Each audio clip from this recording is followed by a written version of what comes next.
श्री शिवाय नमस्तुभ्यम। हर हर महादेव। दोस्तों, पूज्य गुरु जी ने अभी अपनी कल की शिव महापुराण की कथा में मंगलवार के दिन किया जाने वाला 11 गेहूं के दाने का एक ऐसा विशेष उपाय बताया है जो उन्होंने आज तक अपनी किसी भी कथा में नहीं बताया है। पूज्य गुरु जी ने कहा कि जब आपके हाथ तंग चल रहे हो, जब रुपए पैसे कहीं से प्राप्त ही ना हो पा रहे हो, जीवन में चारों तरफ से सिर्फ और सिर्फ परेशानियां आ गई हो, उनसे बाहर निकलने का कोई रास्ता ना दिखाई दे रहा हो, तो 19 अप्रैल 2025 मंगलवार के दिन कर लेना।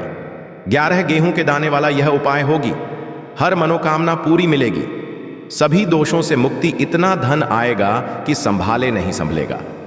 माता लक्ष्मी जी और महादेव जी के आशीर्वाद से पूरे साल धन बरसता रहेगा। दोस्तों, जैसा कि आप सभी लोग जानते हैं कि 29 अप्रैल 2025 यानी मंगलवार को पड़ रही है वैशाख महीने की द्वितीय तिथि।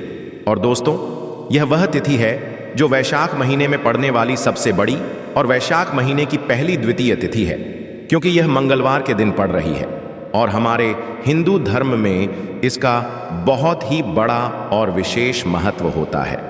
पूज्य गुरु जी ने कहा है कि अगर कभी भी मौका लग जाए और वैशाख महीने की द्वितीय तिथि मंगलवार को पड़ जाए, तो आप लोगों को सिर्फ और सिर्फ 11 गेहूं के दाने वाला उपाय तो अवश्य ही करना चाहिए, क्योंकि इन दोनों तिथियों का संयोग बहुत ही कम आता है।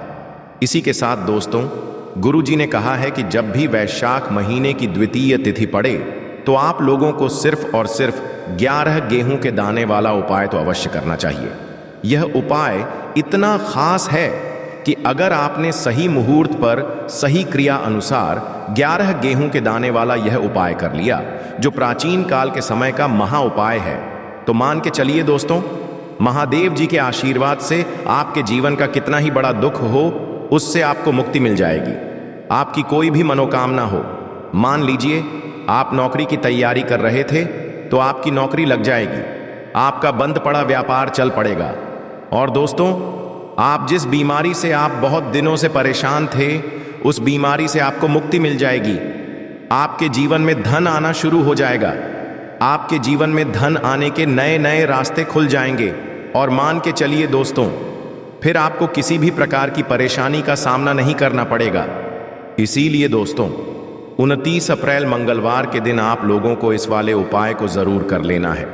भले ही आपने पूरे साल भर इस उपाय को ना किया हो, पर अगर आपने इस वैशाख महीने में पड़ने वाली द्वितीया के दिन अगर इस वाले उपाय को कर लिया, तो आपको इस उपाय को करने का वह फल मिलेगा जिसकी आपने कभी कल्पना भी नहीं करी होगी। इसीलिए आप लोग इस गेहूं वाले उपाय को एक बार जरूर कर लेना, ताकि आप लोगों के हाथ से यह मौका न जा सके और आपको इस उपाय को करने का फल मिल सके।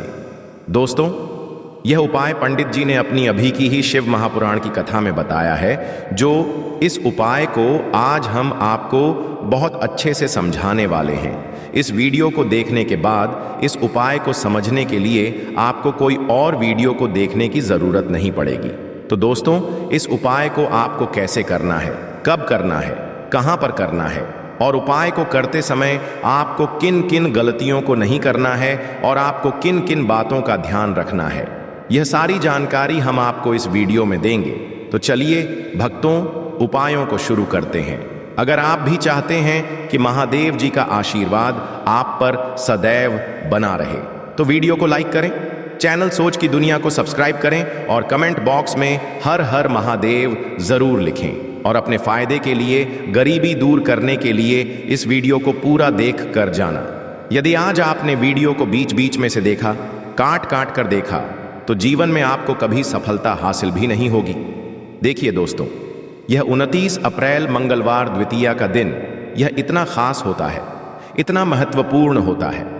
देखा गया है कभी कभी बड़े बड़े पूजा पाठ अनुष्ठान से जो मनोकामना पूर्ण नहीं होते, वह 29 अप्रैल मंगलवार के दिन एक छोटे से उपाय करने से ही आपकी मनोकामना पूर्ण हो जाती है।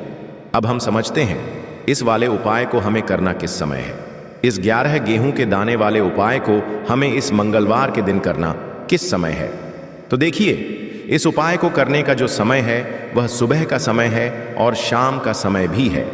अब देखिए, यहाँ पर हम मुख्य रूप से सुबह का समय नहीं बोलेंगे, क्योंकि 29 अप्रैल मंगलवार द्वितीया का दिन है और इस दिन प्रदोष काल के समय का बहुत महत्व होता है। बाकी अगर सुबह के समय भी करेंगे तो भी अच्छा होगा, उसमें कोई भी कत वाली बात नहीं है। तो चलिए जानते हैं इस विशेष उपाय के बारे में। लेकिन उससे पहले एक प्रार्थना, अगर आप इस चैनल पर नए हैं तो आप इस वीडियो को लाइक करें, चैनल सोच की दुनिया को सब्सक्राइब करें और कमेंट बॉक्स में आप अपनी राशि या अपना नाम जरूर डाल दें, क्योंकि हम राशि से जुड़ा भाग्य भी बताते हैं और भाग्य में चल रही परेशानियों को दूर करने के लिए वह आसान से आसान उपाय भी बताते हैं। तो चलिए अब हम अपने सबसे पहले उपाय की बात कर लेते हैं। देखो, गुरुजी ने कहा है कि अगर मंगलवार के दिन वैशाख महीने की द्वितीय तिथि पड़ जाए तो इस दिन आपको 11 गेहूं के दाने वाला उपाय तो अवश्य ही करना चाहिए। देखो, यह उपाय, यदि आपके जीवन में कर्जा बहुत अधिक है, आपके जीवन में संकट बहुत अधिक रहते हैं, आपके ऊपर बहुत अधिक विपदा आ रही है, बार बार आपको अपने व्यापार में और अपने धन में हानि देखने को मिल रही है, यानी कि आपको प्रत्येक कार्य में हानि हो रही है, तो आपको यह उपाय करना चाहिए। देखिए, इस उपाय के लिए आपको 11 गेहूं के दाने आपको लेने हैं। ठीक है, 11 दाने लेने के बाद में आपको जरूरत होगी चावल के दानों की। 11 चावल के दाने और 11 गेहूं के दाने, और चावल के दाने खंडित नहीं होने चाहिए। अब आप कहोगे, भैया गेहूं कहां से लेने हैं?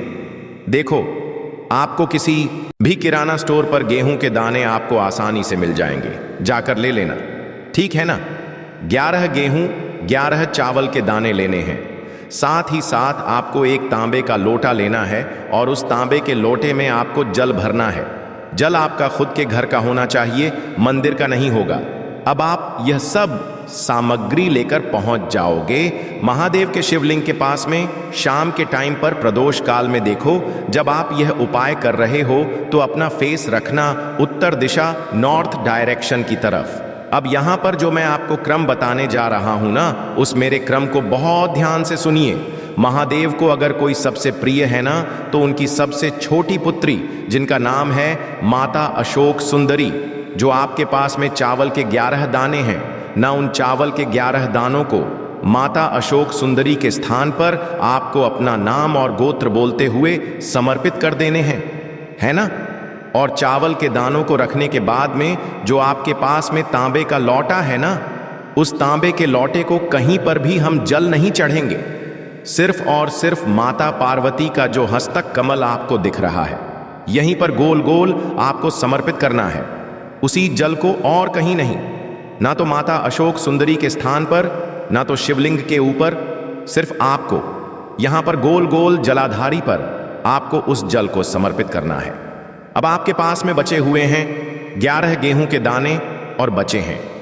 उन्हीं 11 गेहूं के दाने को आपको अपनी मनोकामना, अपने विशेष कहते हुए महादेव के शिवलिंग के ऊपर, अगर आप मंगलवार द्वितीया के दिन प्रदोष काल में समर्पित कर देते हैं, तो आपकी जो भी मनोकामनाएं होंगी, जो भी विश होंगी, महादेव पूरी जरूर करते हैं। अन्न को समर्पण करने से, उस खासकर गेहूं को समर्पण करने से हमारी इच्छाएं पूरी होती हैं। और अगर वह दिन मंगलवार का दिन हो, तब तो इससे सुंदर संयोग कुछ भी नहीं हो सकता। आपकी इच्छाओं को पूरा करने के लिए बहुत स्पेशल, बहुत प्यारा सा उपाय आप सभी को जरूर करना है। ध्यान में रखिएगा, यह उपाय प्रदोष काल में करना है। देखो, गुरुजी ने कहा है, भगवान शिव के शिवलिंग पर 33 कोटि देवी देवताओं का वास होता है। अगर हम शिवलिंग के सामने कुछ भी उपाय करते हैं तो हमारे सभी देवी देवता हमसे खुश हो जाते हैं। यह उपाय आपको अवश्य करना है। देखो, सुबह के टाइम नहीं कर सकते, ठीक है। अब बात करते हैं अगले उपाय की। देखिए, इस उपाय के लिए आपको मात्र एक लौंग का जोड़ा लेना है, यानी कि 2 फूल वाली लौंग लेनी है। साथ में आपको मात्र थोड़ा सा शहद लेना होगा और इसी के साथ में आपको तांबे के पात्र के अंदर शुद्ध जल लेना होगा। अब देखिए, इन सभी सामग्रियों को लेकर के आपको भगवान शिव के मंदिर में पहुंच जाना है। देखें, यह उपाय आप सुबह से लेकर शाम तक कर सकते हैं। तो वह सबसे पहले तो आपके पास जो 2 फूल वाली लौंग हैं, उन्हें आपको शहद के अंदर अच्छे से डुबोना है, यानी कि दोनों लौंग पर आपको अच्छे से शहद का लेपन कर देना है।